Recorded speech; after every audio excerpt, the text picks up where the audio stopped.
So the guy that owned this, he raced Porsches in Le Mans. He met Paul Newman, him and his wife. He gave them fuel to get back because they didn't have enough fuel. So a Porsche driver who met Paul Newman, who had a rose gold Patek ellipse. Yeah, and he had That's a the guy you he want had to an have a beer F40 with as well.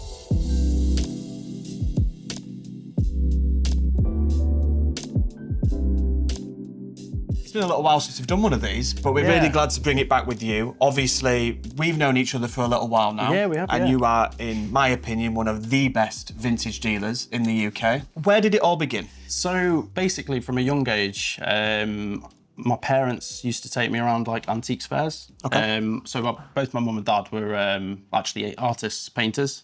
My dad used to collect fine art and prints and stuff. So I'd go around and see him haggling for prints. And I used to get really interested in like mechanical pocket watches, wristwatches. I don't know, there was just something about mechanical things that got me. And so basically I remember getting my first pocket watch at sort of 18.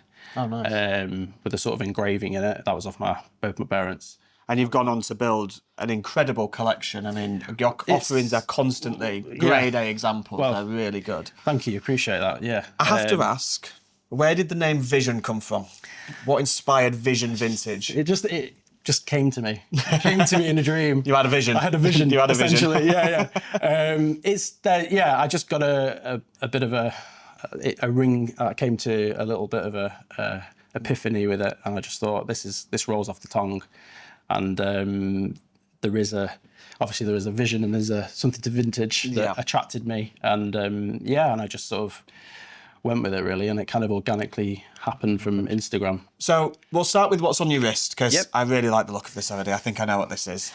Yeah, so I know you've been interested. We have discussed this a few times. Just a couple of times, yeah. So this is a Cal 321 Omegas chronograph with rose gold coffin markers. Yeah, lovely. Lovely brush silver dial alpha hands. Like the pre-speedy iteration with the nice unpolished lugs and square pushers. It's an early one. Yeah, it's getting a bit harder to find sort of good examples of this, especially in that condition. But I think because of the snapback cases, they didn't survive too well as much as some of the screwback later ones. But But that looks like a lovely example. And I think, obviously, we've got a bit of a theme with Omega here today. I'll let you start with whatever you want to start with, really. So which one jumps out at you the most?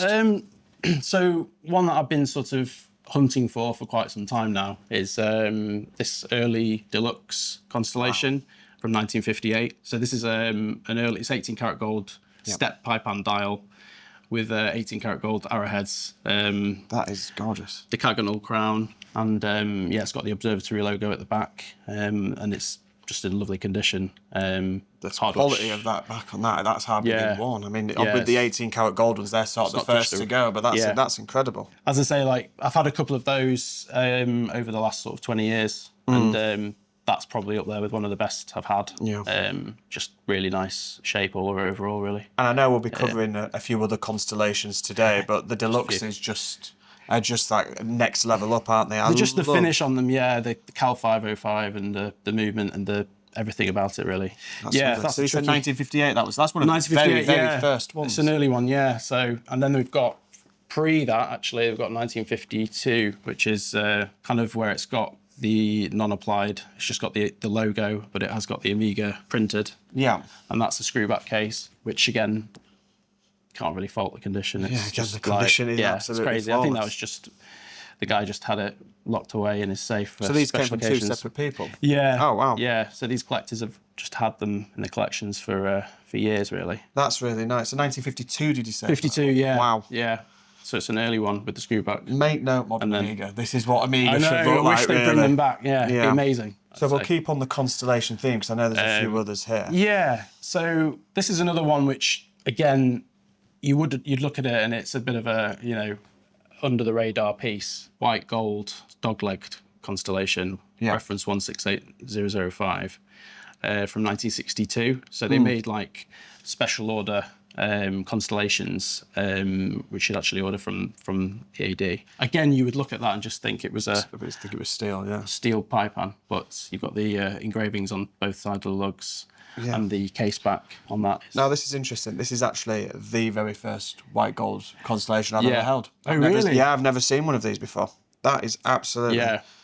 I mean, they kind of, you know, you feel the weight of it in your hand. It's just... I'm saying it's the first we've ever held. We might have sold one unknowingly, but it was in white gold. We've missed the hallmarks. I hope that's not the case. But in terms of the white gold, that is... Yeah. And sort of that, like, onyx markers. With the onyx markers, like the flared steel outer markers and the onyx inserts. The engraved, What a lovely, lovely example. So, I mean, is it Constellations as a whole? Is it just that particular sort of thing that you're drawn to? Yeah, so back in, I'd say, 2000s, I started collecting early Constellations. Like the first one I got was from an Italian collector with a Guilloche dial, and it was a 2648 reference, but that was like, kick-started it with the smooth, it's got that kind of curved lyre lugs. Yeah. And that kick-started my passion for basic collecting every iteration, every dial variation. So this is, again, a really nice black original dial gilt arrowhead pie pan, 2852. Again, black dials are a bit of a nemesis. We've only ever sold one of these. Have you? With the black dial, so this is a really lovely example. Similar to, No, but nowhere near as nice as this. I'm sure it was. I'm sure it's better. Again, the markers on that.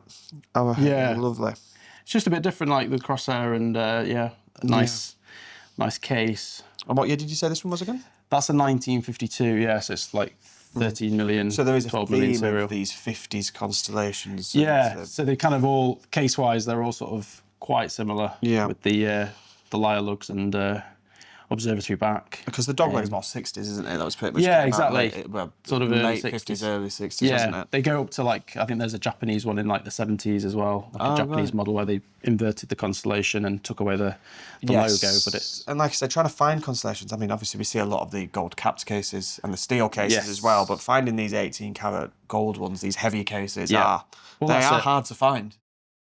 This one caught my eye because this obviously has something quite unique, which is, I'll let you explain that. Yeah, so this one's got the double signature. It's got the Meister, like a Zurich retailer on the dial, but with a black dial and also the white gold dial furniture is really quite rare. Oh, wow. Yeah, so you normally get kind of contrasting gold with a steel case with these, but that's kind of like the white, you've got the white gold. Yeah, it's nice to see one of the bracelets.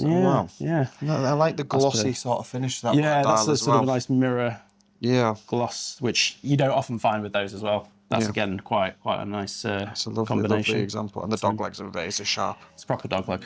Proper dog leg. You probably noticed that we're somewhere a little bit different today, so we just want to say thank you to today's video sponsor, Bishop's Wine Bar in Howden. If you're ever in the East Yorkshire area, make sure you pop in for a drink, a bite to eat. There's lovely staff and fantastic food.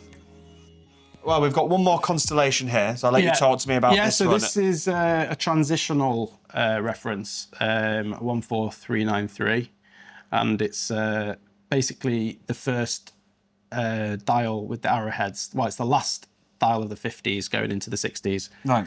So it's a 61, 62, and they only had this dial with the arrowheads with this reference between those 2 years. Oh, wow. With the date. So that dial will only fit in this case, so it's quite uncommon. Yeah, very good. I say uncommon, but I've got one with box and papers here, but it's gold cap. Right, okay. But it's, to find it with the steel case and black dial and gilt lettering, it's hard to find. So what's the one with box and papers? We'll have a look at that one as well. Yeah, sure. So this has got the original box, all the innards, and this was one owner from new. Wow. Yeah, so he's had it from new, basically all the service receipts. It's got the original strap, the original buckle. Wow. It's got... Who did you buy that from? All the... so Geoffrey Richard was the jewellers. It's got all the paperwork, and it's got all the service receipts. So one owner from new? Yeah, one owner from new. And he's just really obviously cared for it well. Yeah. He's just... a bit of a labour of love, really, just holding this for that long. Because as we say with vintage watches, box and paper should never be the priority, but it is always nice if you've got something with a bit of provenance. Yeah, and it's just nice that it was the same owner, and he just kind of looked after it and even kept the original strap and buckle. And it's just, He clearly knew something. He was ahead of the time, ahead of the curve, wasn't he? Yeah, again, that's a nice thing. So for vintage Omegas, you've really got you've got the eye for the detail. Would you say Omega is your speciality? I'd like to branch into Omega and Rolex, but I like uncommon, like Mavado, Bulgel, FB cases. Well, on the topic of Mavado, you've actually got one there, haven't you? Yeah, so this is a lovely 35mm vacuum Bulgel case. This is new old stock. I've got the original box, original hand tags. This has just got a lovely dial. It's got a really nice patina, razor sharp. Silver sticker on the back. Wow, I love the crown's great as well. You've got that logo. So this is a proper new old stock with all of these details. That's incredible. Yeah. See, this is the thing. Vintage Mavado. I know, obviously, Mavado, to the people at home, the Mavado in this day and age doesn't really carry it doesn't these days, the respect that it should deserve, but pieces like this is exactly what Mavado should be about, really, because they have such a good heritage. Yeah, and the quality, I mean, some of the case designs were shared with Vacheron Patek, you know, so they're real watches. Really and the movements are all in-house, you know, Mavado factories, all signed and everything. Subtle details of how the bezel cuts out to have the crown in. Yeah, like these little details. That is lovely. Yeah. It's just a bit different, isn't it? It's just... Well, you're not going to see one of them every day. No. Good size as well. It's easy to wear. Yeah. And I love the colour of the loom as well. That's got a lovely colour on that, hasn't it? Bit of pumpkin. Would that be tritium or radium with that? Radium on that. Radium. Yeah, it's an early one. Sort of like, I'd say it's like 50s, you know, late 50s. A new old stock 50s watch. Yeah. Wow. You shake it, you'll feel crispness of the rotor. You're not something you see every day. That wow. No. So what next? Where would you like to go now in your journey of watches? Another nice thing, which I know that, Yeah, I've already seen it. Yes, you've already seen it, but I know you like these things. Yeah, talk to me about this one. That's outstanding. This is a nice chevron quarter dial. So basically, it's an unusual texture divided into a quadrant, and it's got those nice arrowhead. Or spear markers. So is this a 6422 or 6426? 6422, that one. Yeah, nice manual wind. Yeah. Early precision. Lovely. But yeah, I mean, finding them in, again, you know, as well as I do, like there's a few variants. Non-loom versions are quite uncommon. Like, but I just thought that was really pretty with the it's lovely. With the vivid loom and stuff. I think we'll be talking after the video to try and come to a deal on that one. Hopefully we'll find something there. But that is a lovely example, and the case integrity is really strong on that as well for its age. It's the thing with Rolex, isn't it? Like you just finding a thick case untouched is hard because obviously service they'd always kind of recut them and stuff. So it's nice to find a nice preserve. I have to say, one thing I don't give you credit for is your strap game. You pair every watch so perfectly with the right strap. I mean, cheers, mate. That's a really nice combo on there because that pairs really nicely with the loom and also the colour of the dial, really. Yeah, sometimes I think with these it's less is more. You know, not kind of attracting too much to. Yeah. But texture's all. And that's what vintage watches is about, isn't it? It's all about that. Yeah. See. So following on from sort of the Rolex theme, I know it's a Tudor, but this looks like an awesome piece. So talk to me about this. Yeah. So this is sort of a Madman era. As worn by, Don Draper. But this is associated with that, but it's also a beautiful 62 transitional Tudor, that Tudor Oyster Prince, which has got the underline dial. So it's when they converted from radium to tritium around 62, 63. And so that's denoted by the little underline. So again, you can put your head near that and it won't give you cancer. I'm glad you said that after the fact. I'd put it next to my ear. I'm going to say, I don't do that. I mean, don't do it, but tritium still has a little bit of a half-life. My hair's already falling out, mate. I don't need any more. Got a few greys from that. Wearing those. But that's lovely. I mean, like I say, with the subtle underline, it's these small intricacies, isn't it? That just set it apart. That's the thing with a lot of these watches. I mean, there are very small, finite details which make the collecting enjoyable because there's interesting Yeah, interesting deals through the years and stuff, especially through the 60s. We've had 2 of these. We've never had an underline. I don't think we've ever had the transitional reference. So I think this is, like, again, that's just so cool just to have something a little bit different. Yeah. Again, there is a theme throughout a lot of your watches where you do sort of like a little bit of texture around the outside of the dial, and then there's a theme throughout everything you collect. Yeah, I think it is. I mean, again, going back to like my early days with like with art and stuff like that, and that kind of antique collecting and stuff, I do get attracted to interesting patterns and colorations and variations like that. So that's what kind of attracts me to these watches, because they do age so differently. Yeah. Let's talk about these then. So obviously these two are on the surface similar, but then very, very different. Yeah, so you've got a bit of a sort of yin and yang there. So yeah, that's the original colour of the dial, basically. The black with the white, very, popping numerals there, the Arabic, full Arabic dial. These are, again, as a black dial, quite hard to find because they're a specific market. They tend to come out like the US. So these are US-based pieces. Yeah, I think so. And then there's that one, which is obviously just aged to like a tropical, really nice chocolate colour. That tropical dial is gorgeous. It is a lot of people didn't believe they were original. They were really, they couldn't believe that they'd aged that way, but something in the defect in the paint has created that. And I like the way that obviously the numerals have stayed quite consistent, but then the rest of the dial's gone this sort of like tobacco-y colour, which is really nice. It's amazing really how it's done that. It's but that one is just they don't often age like that. I think that was one of two I think I've seen. Really nice. Get it in the sun, and it's that one for me. It's lovely, isn't it? Yeah, it's nice with today's outfit. That's lovely. It would. Swap you.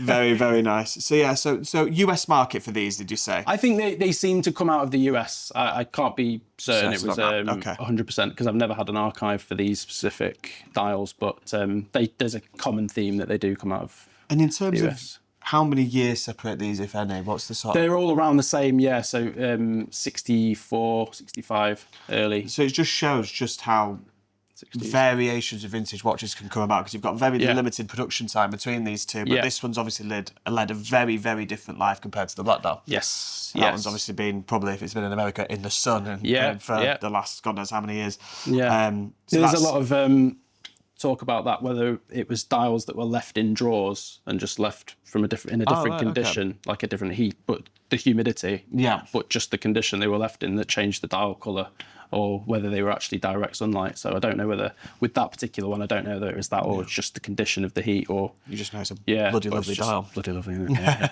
I'll take it. Okay, where should we go to next? What's the next piece that jumps out at you? So this has always been a bit of a interesting watch for me. I've kind of, so this is like... I tried to buy one of these. 146017. Oh, really? I bet you were there as well. I think I saw it, I didn't go for it, but I saw it. Yeah. It looked nice, though. It was lovely. So this is really cool. It's a Cal 930 DeVille chronograph. That's superb. Yeah, these were, again, limited run between the gold-plated, they made a gold-plated version, and there are also blue dial variants of this, I'd like to see which are pretty uncommon. I've only had one or two of those. But the silver dial is just lovely. Having the date there, very unusual. Not something you see very often. No. And I like the fact it's there, because it would make sense just to put it there and have the symmetry, but they haven't done that. A lot of people say that, why is it not at 6? Yeah, and I like obviously the little markers at the 5, 10, 15, 20 on this sub-dial here. Yeah. That's the radial. You've just bought things that I want to buy, haven't you? You're just trying to take them to the cleaners today, aren't you? Tempting fate, mate. Yeah, you're not buying them, are you? Yeah. Where next in your journey? I can see a nice suede box there. Yeah, so this one is a bit of a special watch for me. I've always been hankering for one of these. I've been collecting for sort of 15 years, hunting down this specific dial, but never got the right condition. They always weathered, they always looked just slightly off, they're always over polished, but this one just came about not that long ago. And amazingly with the original receipt from 1946. But also, which is even rarer, the original suede box with the chronometer on it. But this is, so it's an early 30 T2 RG. So this is essentially like the first chronometer by Omega after the 30 Cal. And then it's got the original strap, original buckle, and it's got this beautiful sort of scientific dial with the blue steel hand and paired with the Roman numerals. But Yeah, this is a watch I bought because I'm actually getting married at the end of this year. So yeah, thank you, sir. There you go. Thank you. Congratulations. So, that's a kind of a little treat to myself to wear it for my wedding. So I mean, I think this could potentially be one of the best looking vintage Amigas I've ever seen. That dial I do think, is absolutely incredible. They just got it right with that. So this is one that will never be parted with. This, if you that's a keeper, that one, I think. It's getting married, isn't it? I suppose you have to. It won't be worn all night though. I'll take it off halfway through. The missus has told when me. the beer starts flowing. She's like, and just get it off halfway through. You'll leave it earlier. Apple Watch by the end of the night. Get your Apple Watch on and watch your heart rate. I can see a Patek box. Yeah. Now, let's have a look at this because I think I know what's in there and I'm very excited to see this. So this is, again, really nice box. I just love the boxes on these Pateks. I mean, this is circa 80s. This was purchased from new, from the same owner. Oh, wow. 1982, 12th of the 12th. So obviously like a Christmas, coming up to Christmas gift. So it's like a ellipse, beautiful blue dial, Sigma dial. And it's, he ordered a bigger strap for it because obviously that was, he had quite big wrists and it was just quite thin straps on those, so that was the only thing you changed and kept the original buckle. Love the Sigma dial. That's absolutely outstanding. But you don't often see them. I don't see that many with rose gold cases. So there's a lot of yellow gold out there, but that's quite nice with the rose gold. You don't even notice it's quite subtle. These are hen's teeth as well. I know it sounds crazy, but these ellipse buckles, they're the first to disappear. And especially if you buy them from Patek, though. Yeah. Well, if you can get them. I've got and it comes with the certificate, and it's all sort of. Oh, fantastic. Yeah, so specifies the rose gold, Cal 215. So the guy that owned this, he raced Porsches in Le Mans, and he actually met Paul Newman, and Paul Newman gave him... I just want to make a comment that I understand that Josh is behind the camera today. We're looking at one of his favourite watches, and the guy raced Porsches. I can hear his heart increase from behind the camera today. I think in the edit we'll just see a photo of Josh is drooling behind the camera. That's fantastic. So he met Paul Newman? He met Paul Newman, him and his wife, and he gave them fuel to get back because they didn't have enough fuel. So apparently he's the nicest guy, like, just totally humble, totally selfless, and he gave them fuel to get back home because they didn't have enough fuel to get back from the man. Wow. Yeah, and I don't know whereabouts he bought this in terms of that, but this was a gift from his wife. He got gifted this. So a Porsche driver who met Paul Newman, who had a rose gold Patek ellipse. Yeah, and he had That's a a guy you he want had to an have a beer F40 with as well, and a one of one Porsche. It was a GT, but it was a one of one, so it was all stealth black. It looked like Batmobile, but it was a rare thing. I'm so sorry. Look at his face. The guy like was a kid so at interesting. Christmas. Yeah. He gave me a picture of like a Le Mans with the Porsche in the background, and it's like a painting. That's a picture of that. Yeah, I'll send it over for you. What a great watch. Yeah, there's the stories with these, isn't it, as well? Like, I think that's the kind of the absolutely, just suits you. Suits you, sir. Suits you. Yeah. Very incredible. I mean, that is that my favourite watch we've looked at today? It could be classic, up there. isn't it? I think it's between the chronograph and this. Yeah. I think. Well, Alex, I really appreciate you bringing all of these watches down today. I mean, I think this really shows exactly what you're about. Not just, obviously, how much you specialise in Amiga, but all of these watches are in exceptional condition. But the provenance, the story about, Paul Newman, how you've managed to find this watch for your wedding, all the finding from the original owners. This is what vintage collecting is realistically all about. And I think the collection that you curate or put together is...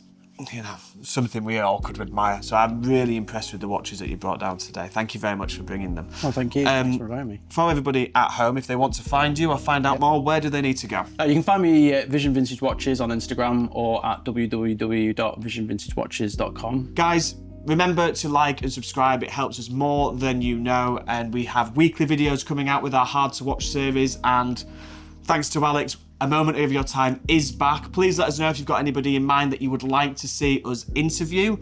But I think that's all that needs to be said. Thanks for watching, and we'll see you soon.